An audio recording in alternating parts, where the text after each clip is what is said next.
नमस्कार दोस्तों। क्या आप जानते हैं कि गया को मोक्ष की नगरी क्यों कहा जाता है और क्यों पितृपक्ष के दौरान यहाँ पिंड दान करने से आपके पूर्वजों की आत्मा को मुक्ति मिल सकती है। आज हम आपको एक ऐसी कहानी सुनाने जा रहे हैं जो गरुड़ पुराण में भी दर्ज है। ये कहानी है एक असुर की जिसका नाम था गया और कैसे उसकी तपस्या ने इस स्थान को इतना पवित्र बना दिया। बहुत समय पहले की बात है, जब ब्रह्मा जी सृष्टि का निर्माण कर रहे थे तभी एक शक्तिशाली असुर का जन्म हुआ जिसका नाम था गया।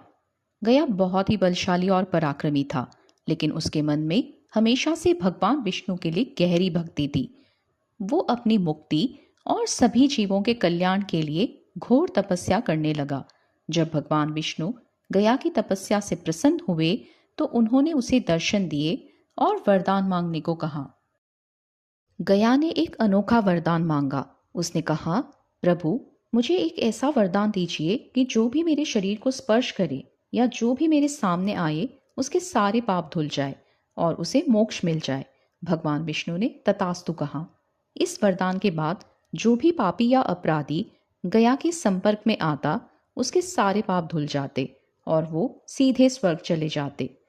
इससे पृथ्वी पर संतुलन बिगड़ने लगा। सभी देवता बहुत चिंतित हो गए।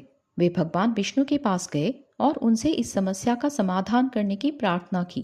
तब विष्णु और ब्रह्मा जी ने मिलकर एक योजना बनाई। ब्रह्मा जी गयासुर के पास पहुंचे। उन्होंने कहा, गयासुर, तुम्हारा तप महान है। अगर तुम अपना शरीर यज्ञ के लिए दे सकते हो तो उससे लोक कल्याण हो सकता है। गयासुर खुशी खुशी मान गया। अगर मेरे शरीर से किसी की भलाई हो सकती है तो मैं इसे अर्पण करने के लिए तैयार हूँ। देवताओं ने गयासुर को भूमि पर लिटाया और यज्ञ करना शुरू कर दिया, लेकिन उसका शरीर बार बार हिल रहा था क्योंकि उसके सांसें चल रही थी, तो यज्ञ पूरा नहीं हो पा रहा था। तब भगवान विष्णु वहां पे प्रकट हुए। उन्होंने गयासुर की छाती पर अपना चरण रख दिया। गयासुर ने कहा, प्रभु, मेरे लिए ये तो सबसे बड़ा सौभाग्य की बात है कि मैं हमेशा आपके चरणों के नीचे ही रहूं, तो मुझे आप अचल कर दीजिए। भगवान विष्णु ने उसकी प्रार्थना स्वीकार करी और उसको आदेश दिया, तुम धरती में समा जाओ ताकि बिना प्रायश्चित किए सिर्फ तुमसे मिलके कोई भी मोक्ष प्राप्त ना कर पाए। गयासुर ने आदेश माना। उसके त्याग से खुश होकर भगवान विष्णु ने उसे एक वरदान दिया।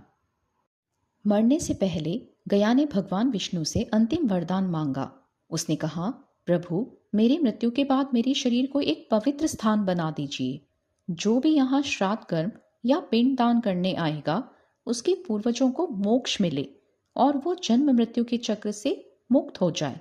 भगवान विष्णु ने गया की अंतिम इच्छा पूरी की और उस स्थान को मोक्ष धाम घोषित करा।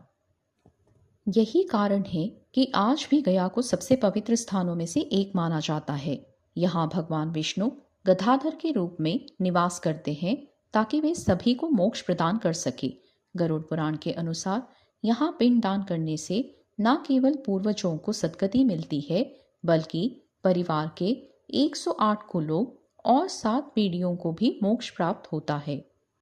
तो दोस्तों, अगर आप भी आपके पूर्वजों को सच्ची श्रद्धांजलि देना चाहते हैं और उन्हें मोक्ष दिलाना चाहते हैं, तो पितृपक्ष के दौरान गया में पिंड दान करना एक बहुत ही महत्वपूर्ण कदम हो सकता है।